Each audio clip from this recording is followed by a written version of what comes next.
Good evening and welcome to Q&A live from Docklands, Melbourne. I'm Tony Jones and here to answer your questions tonight, disruptive sustainability advocate Leyla Acaroglu, Special Minister of State Scott Ryan, controversial philosopher and ethicist Peter Singer, former Abbott government advisor Ted Lapkin and Labor frontbencher Clare O'Neill. Please welcome our panel.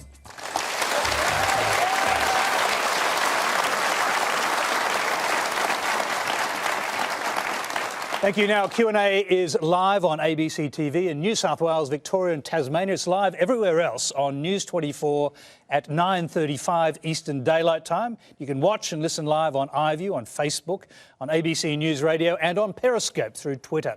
Well, our first question tonight comes from Michael McGoldrick. Hi, Tony. When Tony Abbott lost the Prime Ministership, one of the things he said was that he'd never leaked or backgrounded against anyone, and he wouldn't. Now that he has, how does that, especially given that he was so gung-ho with having a go at the ALP for doing the same things when Rudd and Gillard were in power, how does that go for people trusting someone who seems to be the Parliament's biggest hypocrite? Scott Ryan. Well, it wasn't helpful last week, but what I'd say is it was public. I mean, it wasn't on background. It wasn't helpful, as has been commented upon by my colleagues late last week. But it's not a distraction to what I do. I don't go to work every day worrying about that. I go to work every day to do my job, which is what the Prime Minister gives me to do, and also, you know, what we promised to do at the last election. So the question raises the issue of trust. Should the Australian public trust Tony Abbott, having said he wouldn't undermine, destabilise and then going ahead and doing all of those things? Should they trust him still? Well, look, I try and avoid making public commentary on my colleagues. I mean, I'll be honest and say, you know, it would have been better if it didn't happen last week. But I think it's not fair to characterise it as sort of backgrounding. He made a speech. And then he did an interview and quite a number of my colleagues have made observations on this, and it would have been better if it didn't happen because it's a distraction for the media, but it doesn't distract me what I do between sort of 8 and 6 when I go to work every day. What do you think he was trying to achieve by this? Well, I also try and not pretend I have windows into men's souls, Tony. You know, I mean, in all honesty, ask Tony. It's best not to ask me to comment on someone else in that sense. Well, let's ask Clare O'Neill. I'm sure she won't be backwards in coming forward. Well, I think your question is really important because what I believe about this is that although this is Tony Abbott and the Liberal Party and the deep divisions that are coming to the surface, this is exactly what people hate about politics. And it's so remarkable that just a few days ago, 700,000 of the poorest paid people in this entire country got an effective pay cut from the Fair Work Commission. And this week, the Australian public looks to Canberra for guidance and to leadership as to how we're going to resolve this point.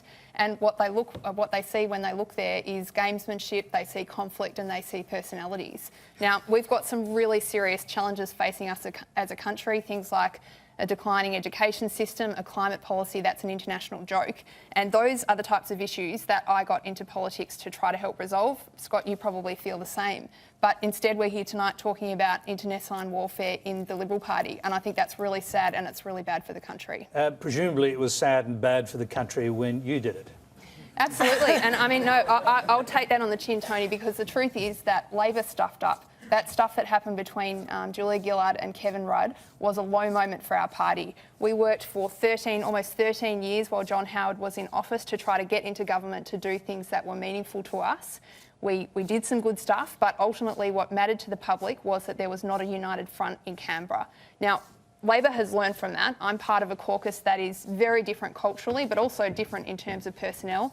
I never want to be a part of a party that does that to the Australian public again. I'm just shocked that the Liberals didn't learn the lesson because they were there watching us. Ted Lapkin. Well, I was there when we were in opposition, and Parliament is an adversarial system. We were in opposition, and we would be walking around the corridors with grins on our faces and watching the Labour Party tear itself apart. But I think you have to look at it this way. Napoleon Bonaparte once said that every private in his army marches with a field marshal's baton in his knapsack. And this is a profession that by definition attracts people who are not lacking in ambition and certainly not shrinking violets. So the fact that Tony Abbott made a number of public comments, and it generated some discomfiture. Does Tony Abbott want to be Prime Minister?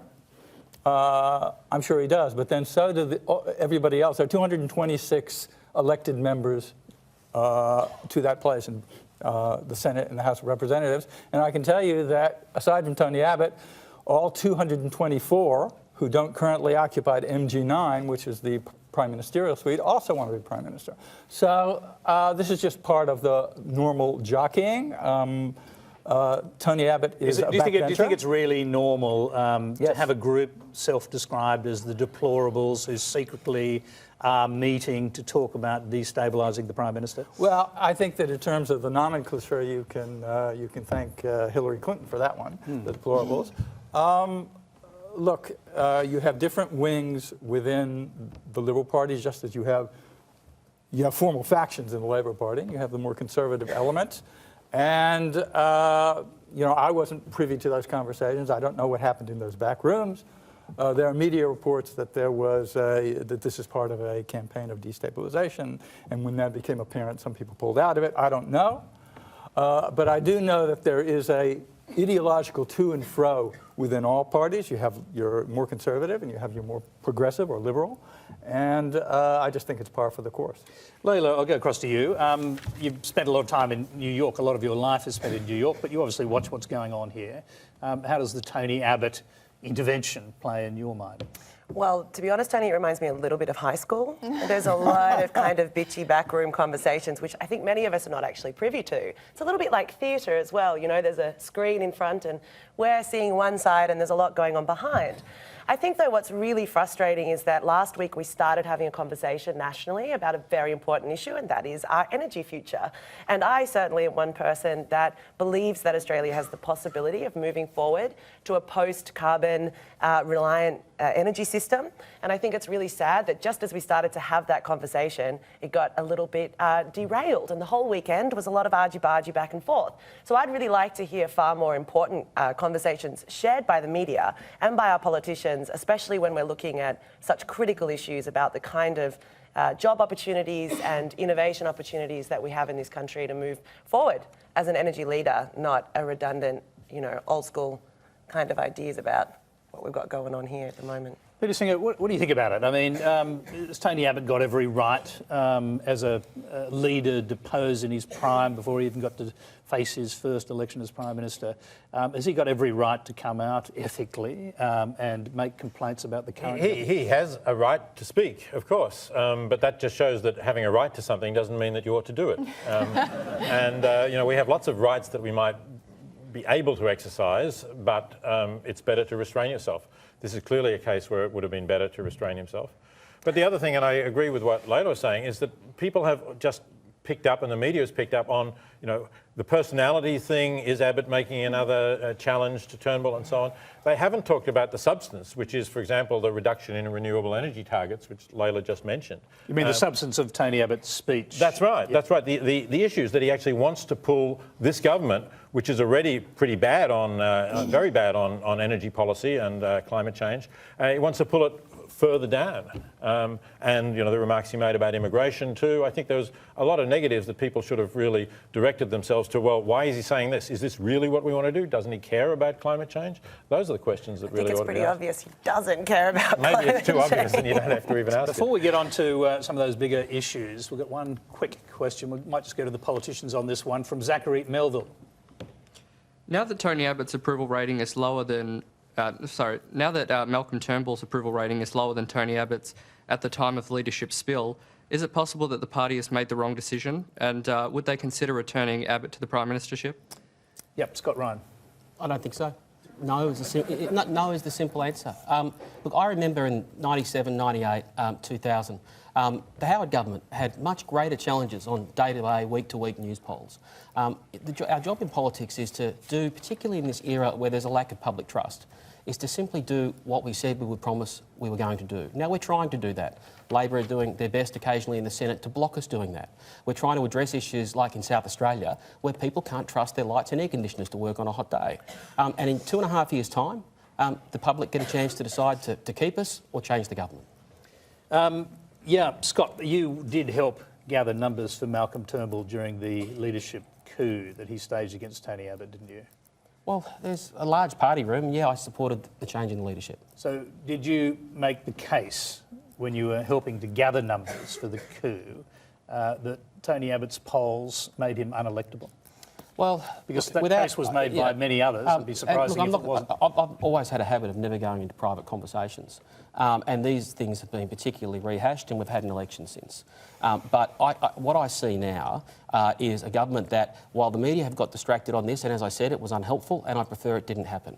But the coalition, the Liberal Party room, is focused on doing what we said we were going to do now, and dealing with emerging challenges such as the electricity crisis that South Australia's been having. Now, in an era where public trust in politicians is declining, and we are seeing fragmentation of votes towards minor parties, the challenge for people in politics, in my view, is to get around the bumper sticker philosophy. And, you know, Clare there moved towards gamesmanship and said that was happening. Well, the gamesmanship's happening now on penalty rates because this was Bill Shorten's process. I don't think that there are simple solutions to a lot of these challenges, because if they were, someone before me would have done them. And the job of a party of government is to attempt to communicate complexity and explain to people that there are trade-offs for all our policies. And whether it's schools, whether it's energy, whether it's health, these are challenging situations, and that's why we've got to this point. And we're not going to go back into bumper sticker politics. Sorry, we'll come to the penalty rates issue with questions from the floor later. Clare O'Neill, just on the question that was asked. Well, you asked whether Tony Abbott's going to return to the leadership. I don't know the answer to that. I just say I really hope not, because it was a pretty catastrophic failure of a government. That's the frank reality. I think the government... You prefer the current one? Well, I think there's certainly a lot more community good feeling towards Malcolm Turnbull than there was towards Tony Abbott. This was a person who, every time I had a street stall, I would have a line of people lining up to talk to me about all the things that they didn't like about him. But one of the things that's very important here is that when all these conflicts go on, and Ted's right, to some degree, there's always going to be different views in political parties about what direction the country should be going in. But when governments are utterly clear about what they stand for and what they're trying to do, then it's much less likely that this government will get knocked off course. And unfortunately, I don't think that the Turnbull government is offering that to the country at the moment. I can't articulate to you what the vision is that this government is trying to implement for the country. I feel like every 3 or 4 months there's a new bogeyman in the room. We had the GST, the tax mix is wrong, middle class are getting dragged down we had a budget emergency, the welfare system was fundamentally broken, and now they've stumbled upon the energy crisis as the new thing that that's their raison d'etre, their reason for being. So I just feel like the government needs to get itself in order and tell us exactly what it is trying to do with this country. Where are you trying to lead us? And I think if they did that, then a lot of these little conflicts that go on from time to time wouldn't throw them so severely off course. All right, I said I'd just go to the politicians on that one. This is Q&A, where you ask the questions. Let's change focus. A Victorian parliamentary inquiry has recommended lawmakers allow doctor-assisted dying in this state. Our next question comes from Ben Goodfellow. Thanks, Tony.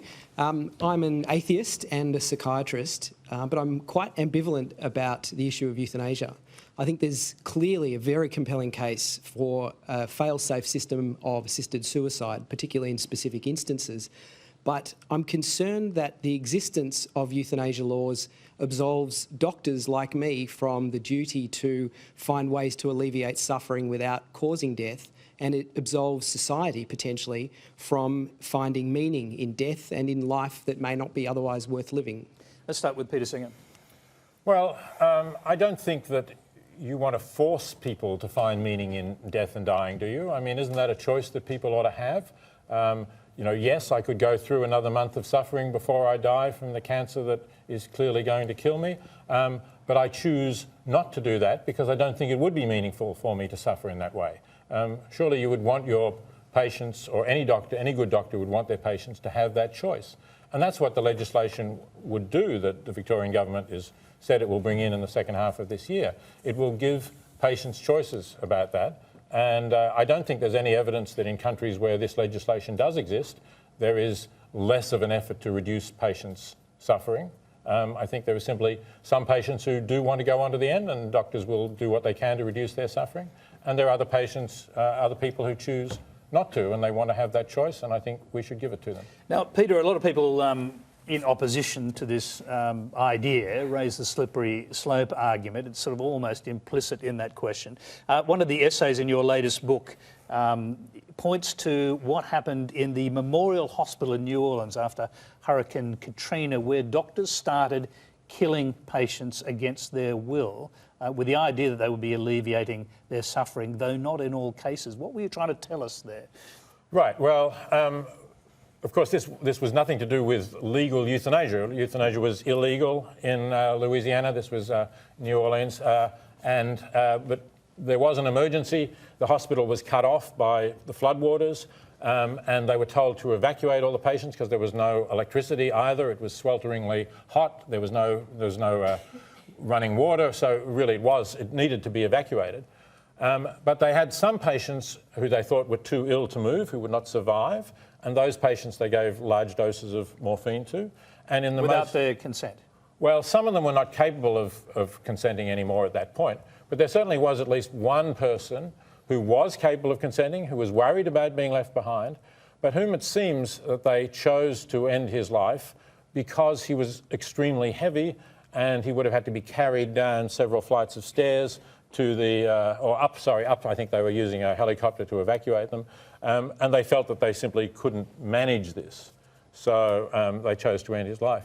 Now, I think what the lesson that I'm trying to draw in the essay in Ethics in the Real World about this is that, in fact, these people were applying a doctrine known as the doctrine of double effect. They said, we are not actually killing, we are simply alleviating pain. It's clearly a distortion of that doctrine. But the interesting thing is that that's a doctrine that is supported by conservative bioethicists, including a lot of Roman Catholics support that doctrine. And I think what it shows is that any view can be distorted, and you really need to encourage openness, patient consent, open discussions and so on, even in emergency situations like that.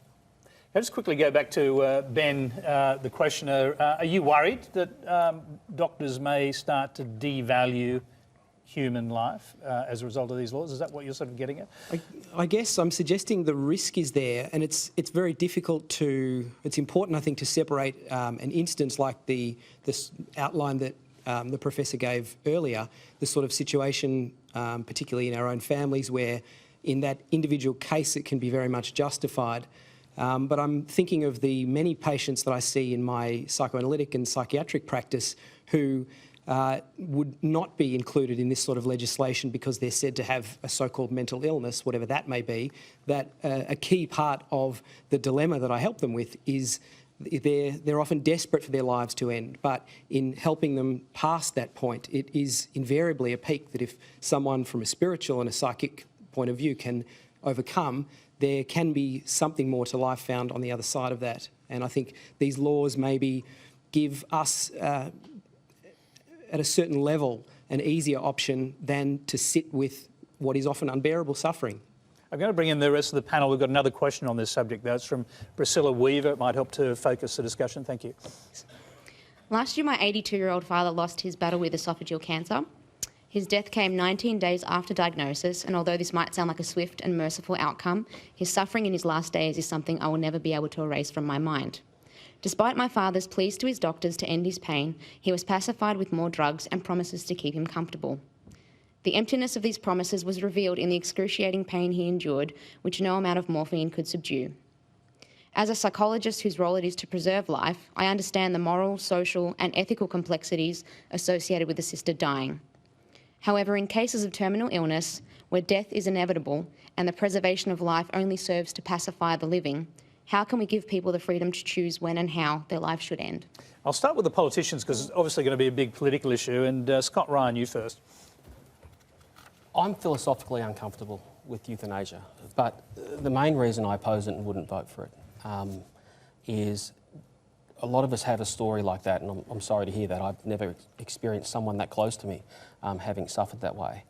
But we have seen, despite all the best endeavours in our health system and incredibly caring professionals, errors, occasional malpractice, as we've seen, and I fear that our health system is simply not able to guarantee that no innocent person will be put to death early, or that there won't be pressure on resources, I don't think our system is geared up for it. I'm uncomfortable saying it, putting it on them.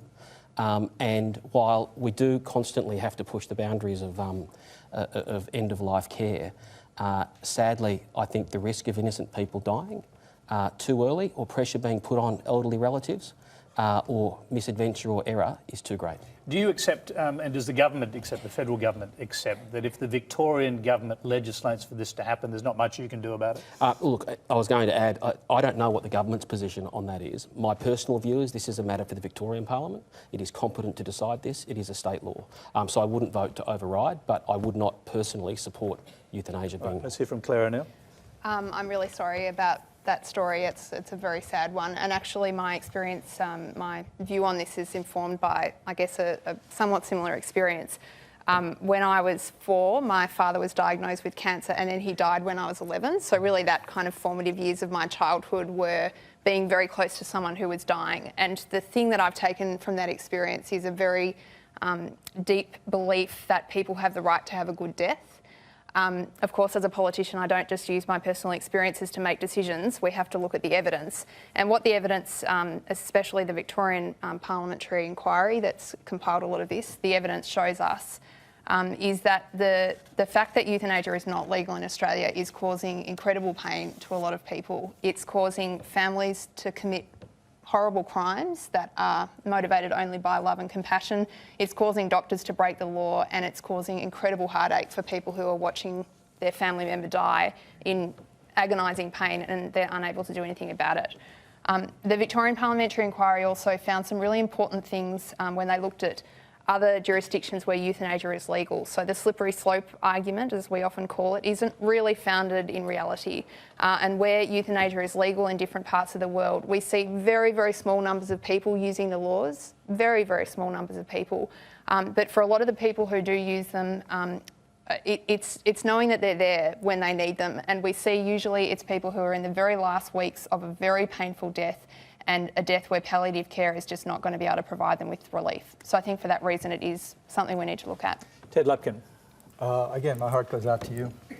But it's not true that this has been flawlessly implemented more or less throughout the world. In the UK, there was a massive scandal some years back.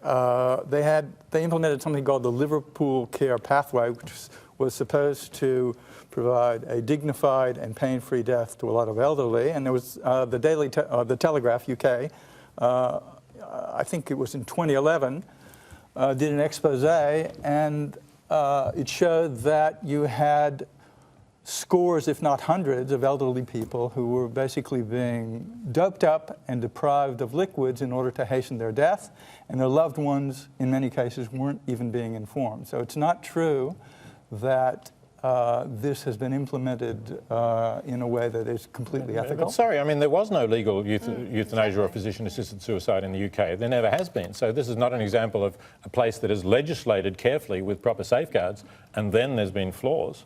Does it go back to what you were saying before about the sort of chaos that can happen when there are no laws? It is an example of how a system that was put in place, the declared intent was to provide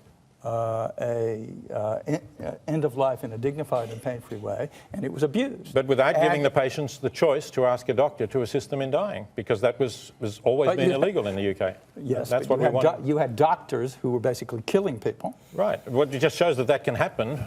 If you have bad health care, that can happen whether you legalise or not. This was a system, a mechanism, a protocol, I guess is the best word, that was designed to allow people to die painlessly and in a dignified manner, and it was abused. So I don't see the validity of your point. Well, I mean, because the point is we're talking about opening things up so that patients can legally ask their doctors for assistance in dying, and the doctors can legally provide it. And I think that in that situation, you're more likely to have the conversations which lead to properly informed consent. So patients are not being killed by doctors without their consent, which, as you rightly point out, happens in countries where there is no legal euthanasia. Let's hear from Leyla, and Scott, I'll come back to you. I mean, hearing your conversations, it makes me think about the one unifying factor in this room is that we're all going to die. Death is an incredibly human experience. It's one of the only inevitable things that we can guarantee. That and taxes, as they say. And I don't want to trivialise it because it is incredibly important, but I do feel that we don't ever think about ourselves when we impose opinions on how the collective masses should exist. And your stories of being a care provider in this space remind me of thinking about all of the people I have been with as they've died. Unfortunately, I've had that happen to many people in my life. And the inability to be able to help someone who is suffering so significantly, and knowing so well that there is a system in place, one where the doctors take Hippocratic oaths, where they are committed to maintaining lives and not destroying them. And of course, every system has elements within it that unfortunately behave inappropriately. But I do feel that we must all reflect ourselves on how we would like to die, and think about then how we can be given the fairest and most equal opportunity to have probably one of the most important decisions in our life, is how we will end our lives. And hopefully, if we ever unfortunately ended up in a situation where we couldn't have made that decision beforehand, we could have had something like a will in place. And I know that there are things that are happening. There are people designing death experiences now, because it is an incredibly important part of our autonomy as a human living on this planet to be able to make decisions about our lives and potentially as well our deaths. Although I do think that there are very important safeguards that need to come into play if we are going to move forward with this. Scott Ryan. I just wanted to ask Peter a question, if I could. Peter, you can do that within limits. Yeah, I'll monitor you very carefully. He's if you put written it as a about statement. The point is, we have flaws in our health system. I accept that there are. But what makes you think that this won't have flaws as well? It won't be the only part of our health system that's perfect. And isn't the risk of people being pressured for early death in resource-allocated, constrained hospitals, or by relatives, or even by mistake, isn't that too great a threat? See, I don't think that risk... I agree that no system is perfect. No large system that involves human beings is ever going to be perfect. But I don't think that the risk of patients being put to death against their will is any greater when you bring in legislation with the safeguards that's being talked about in Victoria than it is if you don't. And I think Ted's point shows that this happened there. And my example of the Memorial Hospital in New Orleans also shows that. And in fact, a survey that I did some years ago here in Australia with my colleague Helga Kuza when I was at Monash University suggested that there was actually a higher rate of doctors ending patients' lives without their consent in Australia than there was in the Netherlands, where there was legal euthanasia. And that was because in the Netherlands, patients could talk to their doctors and vice versa. And here, doctors were bringing about death by withdrawing treatment or by giving a lot of morphine.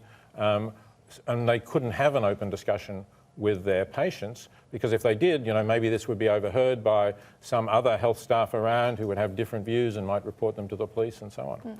Let's quickly go back to our question. Priscilla, you've been listening to this. How much of a difference do you think it would have made to your father's death to be able to make that decision for himself?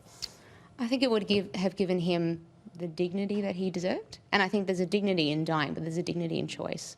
And he didn't have the choice. So I think for him to be able to exercise some kind of autonomy and freedom, he was still very cognizant. And I think his independence was very important to him. So to not have had that, I think would have been very difficult for him. So. Well, I'm going to give you the last word there. Thank you for that. You're watching Q&A live across Australia. Join the discussion on Twitter and on Q&A Extra, live on Facebook and ABC News Radio straight after the program. Our next question comes from Anand Iyer. Thank you, Tony. The Victorian Speaker and Deputy Speaker resigned this week, and the near-constant MP expense scandals are a key source of the electorate's apathy towards our current political system. Aside from never-ending reviews and shameless statements about acting within the rules, what changes can the panel suggest to reinstate our trust that our elected officials do not take us for fools? I'll start with the politicians again, and I'll start with Clare O'Neill. Yeah, it's a really, really important question, and something that I'm thinking about a lot as a politician, because I think that the trust that the Australian public has in our parliamentarians it's critical to the functioning of our democracy. So I'm not going to be able to do my job if this continues for much longer. And just about every metric that we could possibly measure tells us that right now in this country, Australians have less faith that politicians are acting in their interests than they ever have before. So this is a major problem. And it is one that's already affecting how our democracy functions. So in the last federal election, 400,000 young people in this country failed to vote because they never bothered to get themselves on the electoral roll. Now, that's 4 full federal electorates of young people who didn't see that politics has anything to offer them or that they have any stake in what we're doing.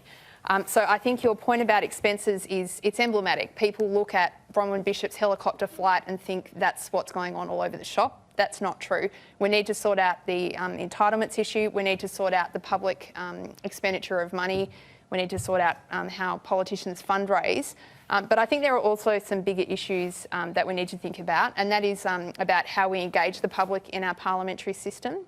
So one of the things that is interesting is that Australia used to be a great innovator as a democracy. We brought in lots of new initiatives, first in the world to do a whole bunch of things. But that's really stopped now, and I think there's a lot of changes we need to make to our parliament and the way it operates to try to bring people into the decision-making process more. Just very briefly, what do you think was going on with your Victorian colleagues? The Speaker and the Deputy Speaker both pinged for basically rorting the system. I think it'd be fair to say that, although they say they were acting within the rules. Is part of the problem here the very word entitlement, which suggests to some people this is a perk of office, I'm entitled to it? I mean, I can't get into their heads and tell you exactly what was going on. I mean, maybe that is an issue. Maybe it's a cultural problem that politicians have got these. You know, when you've been around for a long time, maybe you just absorb this feeling that you're entitled to do all these things. I don't really know what's at the heart, but there's one very obvious point here that you've made, and that is that this system needs to change, because we just can't continue like this. It's corrupting our democracy, and it's making it very hard for Scott and I to do our jobs because the ordinary people in the country don't think that we're acting in their best interests. Right, let's hear from Scott Ryan, because part of your job is to try and solve this problem. I spend more time thinking about this than most. You're right to hit this point, but we have taken for the first time some actions just in the last few weeks. We abolished the Life Gold Pass. For those who don't know it, it was former politicians getting about a dozen free flights, business class for them and their spouse, basically for the rest of their lives after they'd served a period, about 150. Rather than phase that out over 6 years, the Prime Minister made the call, that's gone. That went in the last week of Parliament. We also set up for the first time an independent authority made up of an independent board that will oversee these rules. It will report monthly so that you don't wait 6 months to find out, effectively 8 months, what your Member of Parliament's been spending on. And we're going to move to that so you can jump online and see who's been going where. It is critical to do this to reinstitute public trust. We're also bringing forward some more legislation, hopefully in the next few weeks, that will clarify the rules so that we don't have the issue you mentioned. The rules are actually clearer. The rules are sort of obviously critical here. And let me just ask you a simple one. Is it still permissible for federal politicians to use their rental allowance to pay off a mortgage on a Canberra house that's been purchased by a close family member? Yeah, there's nothing illegal about that. I might say, though, Tony, it's important isn't that sort of effectively getting a house for free? Well, what I'll say about this is there are some decisions made by the government. There are some decisions made by an independent remuneration tribunal that decides senior public servants, judges, as well as politicians' rules. But quickly, do you think that one passes the pub test? You heard people clapping just at the very idea of the sort of faint absurdity of the fact that you could get a house paid for by taxpayers. Well, I'm not going to... What I'll say is I don't do it. Okay, I rent a unit from a real estate agent with a colleague in Canberra because I spend a lot of time there. So does that suggest to you that somehow it's wrong? Well, I think a lot of politicians do it. Well, not that many. Actually, not that many. Most politicians don't have the spare amount of money to actually buy a second place in Canberra. So what I will say, though, to go to the point the gentleman raised about expenses and entitlements, that's one thing we've done. We've changed the language. A lot of these rules built up over 40 years. So between January 13, when the PM made his announcement of these changes, we had them legislated 33 days later, and we've got more coming. This authority will start very soon. It'll be fully operational by the 1st of July, and the rules and the disclosure will actually change behaviour. But I want to finish on this. There are 220 26 MPs, most of whom work very hard.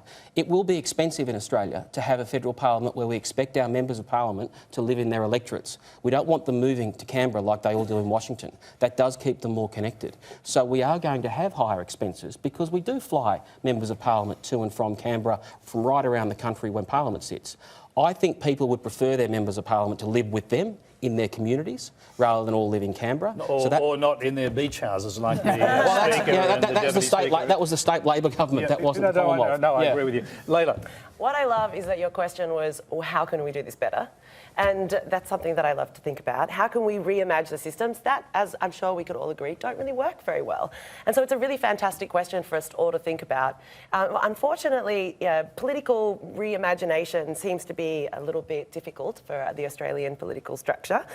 So I would love to see how we, as everyday citizens engaging with our political representatives, could start to employ our creative thinking skills to think about some of the ways in which we can engage with you guys a little bit more. So I'd love to see a little bit more of an open forum and engagement, because it's great sitting next to you now, but the likelihood of us ever talking usually would be very... Drop me a line. Yeah, but you know, your email's online, but let's be honest. You do live in New York, to be fair. Oh, that's true. I'm here in Australia quite a lot. Okay, well, that's it. We're on a Skype date. Okay. But we could put this online, right? And you said this is...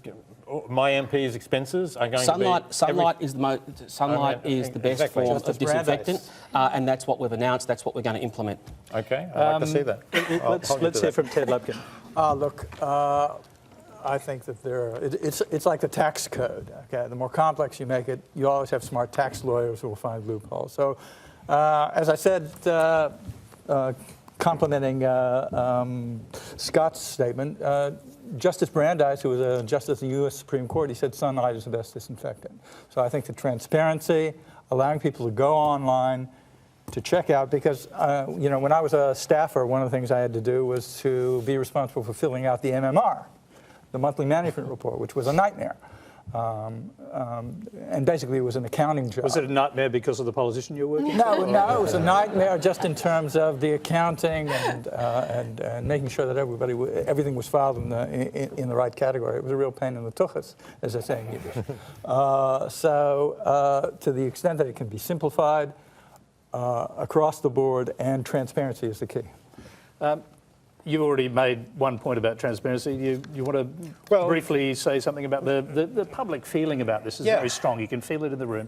It is very strong, and it is very dangerous, as Claire was saying, because I think that was part of what got Trump elected in the United States. That people thought politicians are all bad, and so we're going to have somebody who's not a politician and who is so rich that he doesn't even have to take a bribe or pad his expense accounts. He was the one paying the bribe. Yeah, that's the other problem, right? That came in with a lot of other baggage. I'm just wondering if he can sue from that distance. Let's just say there's no evidence whatsoever that we know of that he was making campaign contribution. All right, there we go. Right. That happens in this particular government as well. That's true. Anyway, finish. Yeah, okay, so I think that's part of the problem, that we don't want that disenchantment with politics. The other thing I think is, it was mentioned that the people like the Speaker and Deputy Speaker said it was within the rules.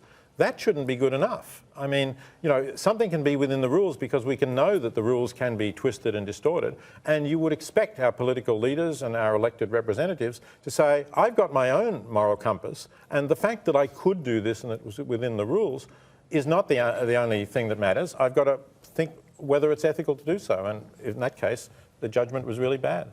Okay, let's move on. Remember, if you hear any doubtful claims on Q&A, send a tweet using the hashtags FactCheck and Quandra, and keep an eye on our Twitter account and the Conversation website for fact checks by the experts. The next question comes from Michael Walter. With the cuts to the penalty rates, some individuals are due to lose up to $6,000 per year. How will the government support these individuals with the sudden change in their income? Scott Ryan, Labor Party says it's 700,000 people. We've heard that figure already tonight. It's firstly, it's not going to be sudden, because the Fair Work Commission, and it is important to note, this is not a review this government commissioned. I mean, this is a law and a review set up by Bill Shorten with his appointees. That is important to note. But they also said they were going to look at phasing it in over several years. They also said they were going to look at increases in the minimum wage. This is a very important principle, and the Liberal Party learnt it the hard way in 2007 at a federal election. The Australian people have, for decades, wanted an independent umpire to make decisions. Now, the independent umpire, after taking hundreds, I think thousands of submissions and years of work, decided to change penalty rates, not eliminate them. You'll still get paid more for working on Sunday than on Monday. I appreciate, I've worked in jobs that have casual loadings and penalty rates when I was working through uni. So I appreciate the uncertainty for people, but there's a process in place that also involves a difficult trade-off, I can understand for some, that the Commission said tens of thousands of new jobs will potentially be created. Now, if you particularly go to regional areas where you might see a little strip of shops, penalty rates have been keeping some of those cafes and places like that closed. So we will see some increased employment opportunities.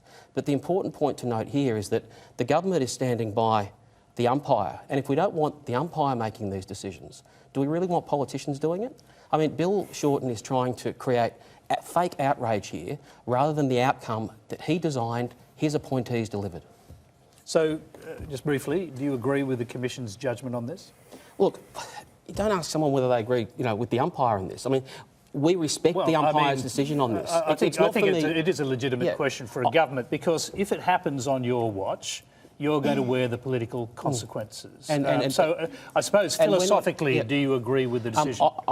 I actually believe that the lesson we learnt from 2007, the process we've got in Australia, which is decades old, is that the Independent Fair Work Commission makes this decision. It wasn't one we appointed, it wasn't a review we commissioned, it wasn't a law we passed. The Labor Party and Bill Shorten did that. So I think given the work they did, thousands of submissions, years of work, a trade-off that involves employment opportunities for others with a phase-in, potentially over years, that takes into account the increase in the minimum wage and the maintenance of the fact that there is a penalty rate. All right. I'm going to go to the other side of politics. Clare O'Neill, then I want to hear from the other panellists on this as well. Yeah, so I mean, your question is, what is the government going to do to help these people? And I think this is the critical point. Scott's talking a lot here about process and who did this and who set up which piece of legislation. That is exactly what the government wants you to be talking about and thinking about right now, because they don't want to talk about the substance of this. And that is a very fundamental question about our country. Exactly how unequal are we willing to allow Australia to become? Now, this is a direct pay cut for 700,000 of the poorest paid people in this country. More likely to be women, more likely to be migrants, more likely to be not very well educated. Meanwhile, we've got something like the 6 richest Australians control as much wealth as the 4.5 million poorest people in this country. So we've got ourselves a big problem here. And the question that the government needs to tell us the answer to is, does it support this decision and what is it going to do about it?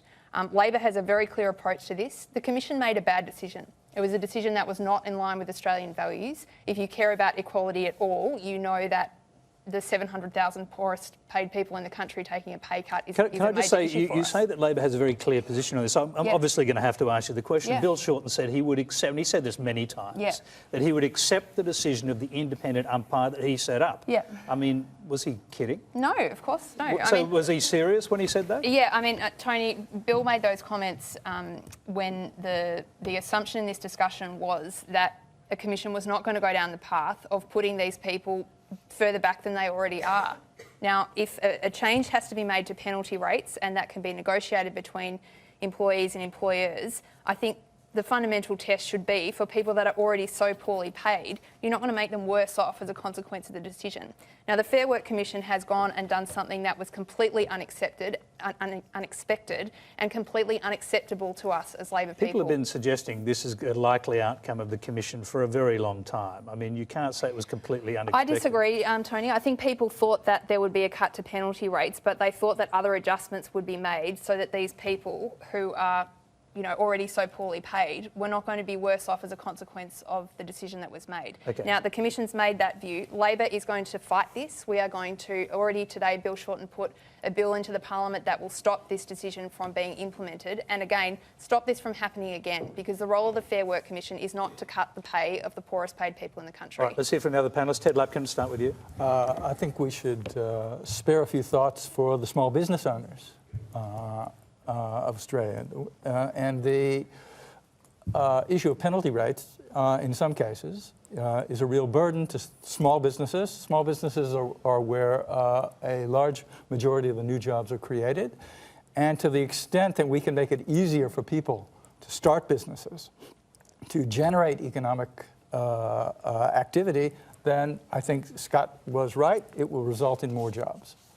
And I am philosophically predisposed to be in favor of less economic regulation, because I think that it creates a, to use Ronald Reagan's term, a rising tide that lifts all boats. All right, Leyla, I'll go to you. I mean, do you buy the argument that this is a worthwhile decision, a good decision, because it will create jobs, more jobs? Well, I just think it's great that the last question was about entitlement and, exploiting the opportunities that are available to you, and then those same people are given the power to make decisions that are ultimately going to affect a lot of people's lives. So I think that the contradictory situation here is fascinating. For me, what I find important, I used to work in hospitality for years. I got myself through university that way, and I definitely know that the perks of hospitality are definitely not as great as the dealing with the people and whatnot. So I think that the issue here is it has to do with how we see the long-term economic opportunity for the kinds of jobs that we want to incentivize and the kinds of economic future that we want for this country. And I just want to extrapolate this a little bit, because one of the things that frustrates me is that we talk a lot about jobs in Australia and we don't talk about the future of work. We don't actually have foresight in government. We don't actually have thinking and strategy around what type of industries can we start to foster and nurture right now, so that when people do start to face economic opportunities, such as the 800 or 900 coal workers that are facing no new prospects in the Latrobe Valley right now, and as somebody who thinks that coal is an older industry, I have utmost respect for those people who have been working in a job for a long time with no foresight from the government as to where they're going to go next. So in my mind, I think we need to think about the future now, and we need to be planning and designing the new types of industries, and especially when it comes to these types of impacts on everyday people's lives. Okay, let's hear from Peter Singer. This is the Sunday penalty rate stemmed out of the idea that Sunday was a Sabbath. You'd go to church, you spend the rest of the day with your family. Is the world still like that? Do we need to move on? I think actually we do need to move on. I don't see a real reason now, when most Australians don't go to church on Sunday, for paying penalty rates, particularly for that day. I sympathise with what Clare was saying about it's not good to make the lowest paid people worse off. But couldn't that be fixed by adjustments in the minimum wage, so that everybody, whether they work on Sunday or not, ends up being better off? That seems to me to be a more sensible option than just doing it by having much higher rates on Sunday. So, Scott, you seem to suggest that might be a possibility down the track. Is it something the government would actually push for? Well, a rise in the minimum wage to compensate people who are losing money for their work that they were getting certain salaries for on Sundays? I was making the observation there, Tony, on the Fair Work Commission saying this is going to be phased in over potentially years. We've got to be cognisant of the people who don't have the opportunity to work. And if we have a situation, and I know people and I know small business owners like this who say, I will often work for free on a Sunday and I will try and employ people. But when I'm losing money, whether it be a cafe or a bookshop or something like that, a small business, it's just not worth it opening. And let's also remember that there are plenty of small business people that do effectively work for free on the weekends to keep their business going. So this isn't about taking pay off the lowest workers. Bill Shorten did that when he signed deals with Clean Event. And the truth is, a lot of these penalty rates have already been negotiated away by unions in large EBAs. What this decision was about balancing the needs and opportunities that employment provide by changing penalty rates. They're not eliminated. But just briefly, and we're going to move on, but just briefly, the government will not seek to make any form of compensation for the people who are going to lose money as a result of this decision. There's an automatic system that works through the welfare system, as you know, but we don't even know how this is going to be put in place yet, so I think that's a very premature question. OK, let's move on. Next question is from Max Tylacker. Thanks, Tony.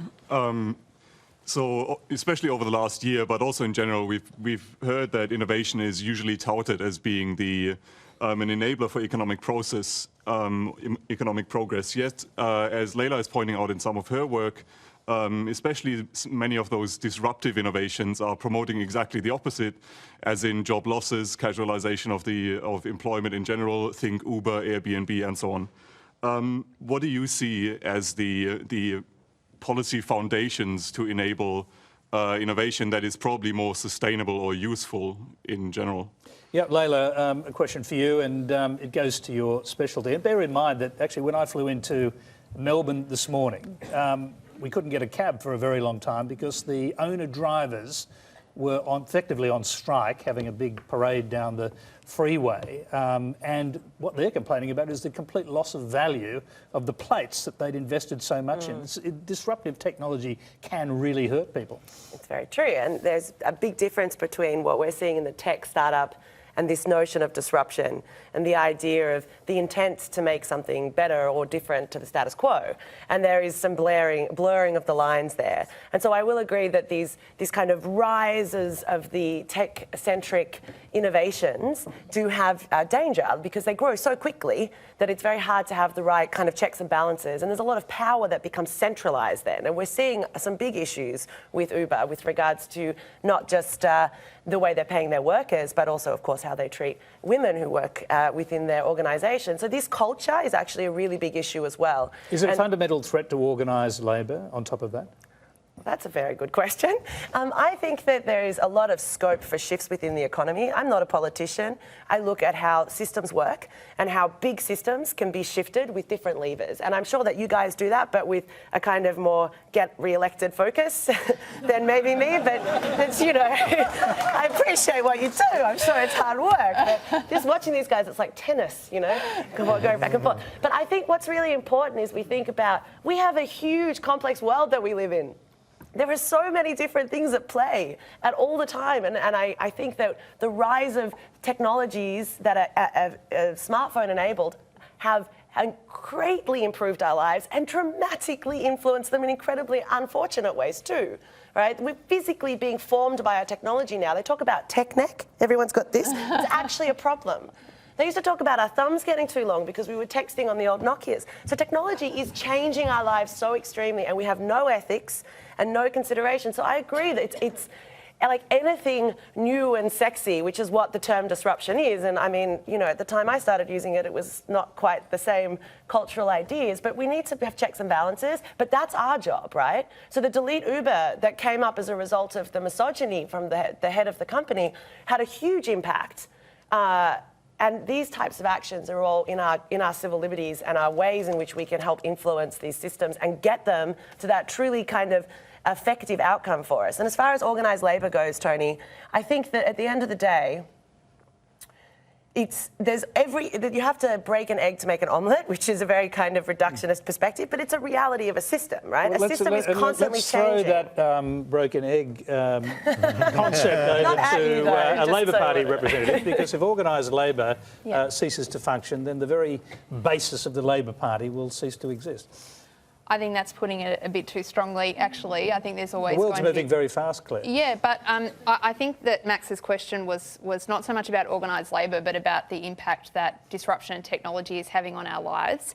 There was an Oxford University study done in 2013 that showed that half of all the jobs that exist today are going to be gone in 15 years. So we are facing an absolute tidal wave of technological change that pretty much every government around the world is very, very ill-equipped to deal with. One of the other things that's really important about this disruption is that it is causing inequality everywhere we turn. So we see people who are sitting at the bottom of the labour market who are not very well educated. These are the people who are being put out of work by technology or who are going into casual jobs or jobs that don't pay very well, whereas the people who are up the top are seeing their earnings turbocharged effectively by technology. So this is exactly why the Labor Party is actually becoming more relevant, Tony, than it was before. Let me put this to Ted, because you're a small government guy. I mean, the government gets smaller and smaller. Labor, organised labour gets weaker and weaker, and these kind of small and then bigger entrepreneurs start to take over. How do you like that future? Well, I don't think it's happenstance that, for example, if you look at the economy of the state of New York, it's been in the doldrums for years, whereas the right-to-work states in the South, where you don't have to join a union, Texas, South Carolina, that's where all the jobs are being created. Texas is booming. South Carolina is booming. But if you look at the traditional states where the Democrats control and where organized labor is strong, Michigan, for example, Detroit is a shell of its former self. So I think we need to be, look, this has been going on for 250 years. It's at a much accelerated pace, there's no doubt about it. But remember, you had the Luddites, Ned Ludd, You had the craftsmen who were being put out of work during the era of steam, and they would go and they would commit sabotage against factories because, you know, the old shoemaker, the craftsman, was put out of work by mechanization. So this is, you know, 120 years ago. You had saddlers, you had farriers, you had livery stables. They were largely put out of business by the internal combustion engine. We used to have newspapers as well. That's exactly right. Yeah. That's exactly right. So, Ted, I'm going to let me throw it around because we've got a few things problem. to get on. I'd like to hear from Peter on this one. It's the future of humanity is at stake. It is, well, in a way, certainly the future of work. And I think what we have to do is really be inventive about finding alternative systems, given that a lot of people are going to be out of work. The New York Times magazine just last Sunday yesterday had an article on an organisation called Give Directly, which is a non-profit charity that enables people to give to some of the poorest people in Kenya and Uganda. And it's experimenting with giving everybody a basic income. I think it's $22 per month, which is a significant amount of money for the poorest people. And it's doing a proper study, so a controlled study with a comparison group who are not getting that, to see what happens to them. Some people think, oh, if they get that money, they'll stop working, they'll get lazy and so on, they'll just live on that. But we'll see whether that's going to happen. And I think we need to think about those things, and maybe we're going to need them in more affluent countries as well, so that we can guarantee everyone at least a decent minimal life, and we can do that from the productivity gains that we get by all this new technology. Okay, we've got to hear from the government on this one. I mean, you're the innovation government. It's almost the motto of Malcolm Turnbull. Why is it so hard to explain to people why that's a good thing? Well, I think innovation in its simplest form is changing your business practice or changing what you produce, whether it be a service or a good, to create extra value that someone wants to pay for. That's essentially what innovation is. But I'm an optimist about this. I mean, whether it was the looms in 19th century England, steam mechanisation that actually changed the lives of hundreds of thousands of people in agriculture. My father was one of the people that lost their jobs when we took down car tariffs, when he was in the trucking industry. There have been fears about how all these people will end up on the unemployment queues, particularly over the last 30 years in Australia. But as a country, we have dealt with this incredibly well. What I will say is that if you worked in manufacturing, particularly heavy manufacturing or TCF, you know, clothing and footwear in Australia, we threw hundreds of thousands of blue-collar people out of work by industry policy change in the 80s and 90s, and with the recession we had to have. But if you look at how we incorporated opportunity for them and their children, we managed it well. Now, that means about providing a sense of security, which I think doesn't exist in all the parts of America, that your children are going to do better. I think that was a key element of Australia. Educational opportunities at higher education through the expansion of the system in the 80s, 90s and 2000s. But I think we've got to be optimistic about it, because when we lose one industry, whether it be horseshoe making or saddle making, we actually end up creating these whole new sectors that provide unheard of jobs and opportunities as well. And I'll just say to my newspaper colleagues, I did read a few newspapers this morning. They still do exist. I'm sorry to suggest they don't. They'll be around for some time yet. Now, they've got time for one last question. This one comes from Darren Peters. Facebook uses algorithms to show us more of what we like based upon our interactions with posts, weeding out the news and people we don't participate with from our news feed. Do you believe that this is leading to the rise in support for parties with more extreme views, such as Trump and One Nation, because people are now interacting in left-wing or right-wing echo chambers, rarely hearing opinions from the opposite point of view, which may have previously kept them closer to the sensible centre?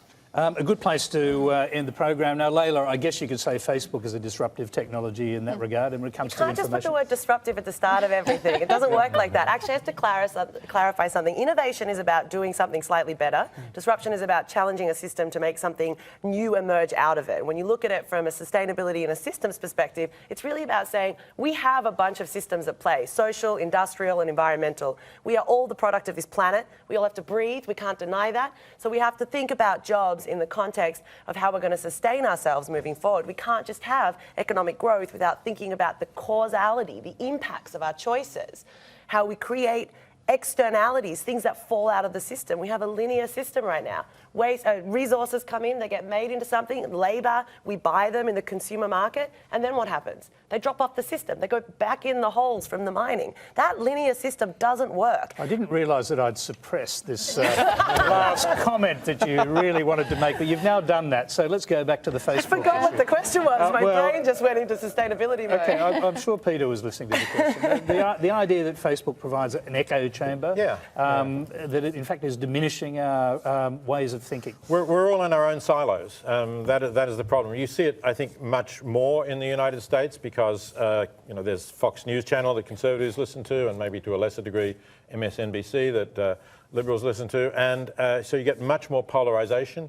You get people not understanding, not talking to each other. In Australia, I think we don't quite have that. Maybe the fact that we have a strong public broadcasting system is a good reason why we have something that people can fall back on to get stop laughing. Something that they can trust.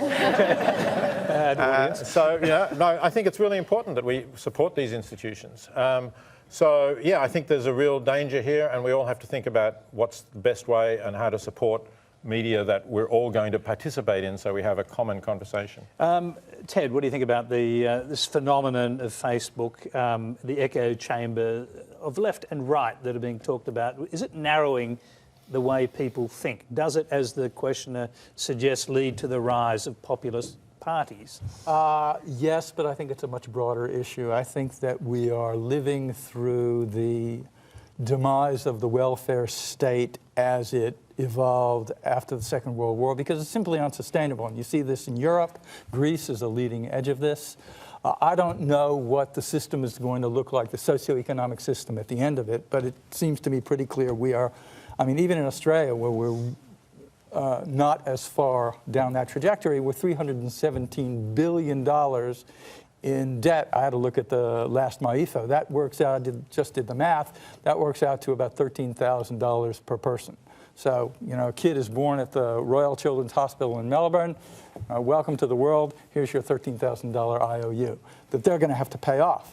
Not long after I retire, probably long after I shuffle off this mortal coil. So this process is engendering, and you're seeing this in Europe, profound economic pain, social pain that I think creates a political centrifugal effect that hollows out the center and feeds the extremes. And you're seeing this in the United States. You saw Bernie Sanders on the left and Donald Trump.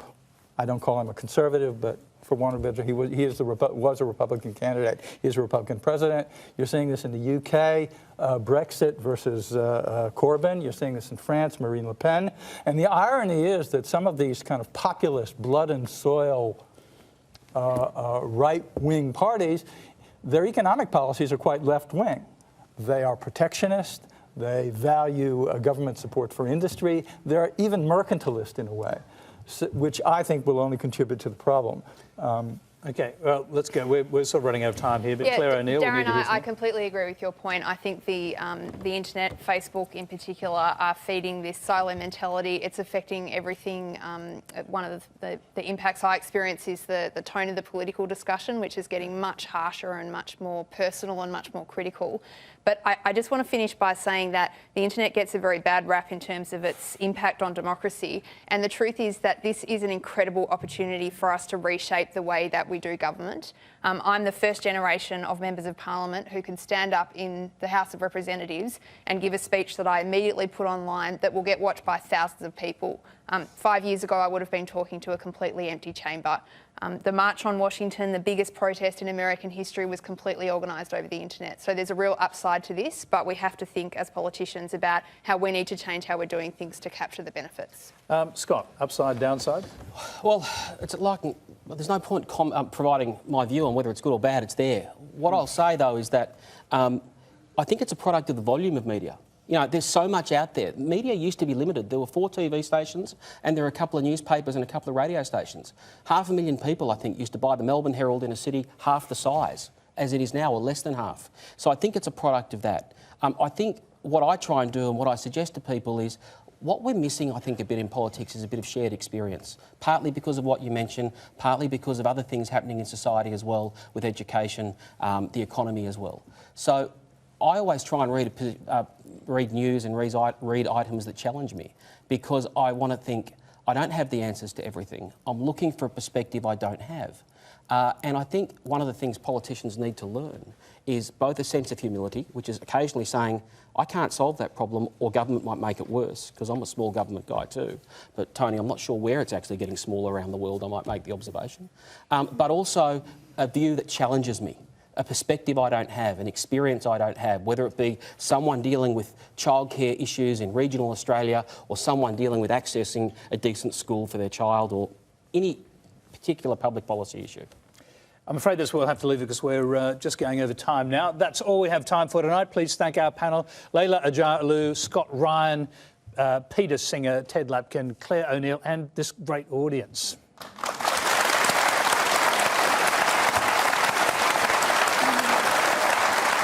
Thank you. Now remember, you can continue the discussion on Q&A Extra with Tracy Holmes and her guest Warren Mundine. They're taking talk back. They're discussing your posts and tweets on the ABC News Radio and Facebook Live as soon as we finish. Now next Monday, a special all about women Q&A in collaboration with the Sydney Opera House. On our panel, Icelandic anti-violence campaigner Thordis Elva, who's appearing around Australia alongside the man who raped her to discuss violence and forgiveness. Malaysian-American journalist Mei Fong, who charted the impact of China's one-child experiment. Feisty feminist Lindy West, who wants to obliterate the expectation that women will be small. And actor, music, journalist and presenter Faustina Fuzzy Agoli. Until next week, good night.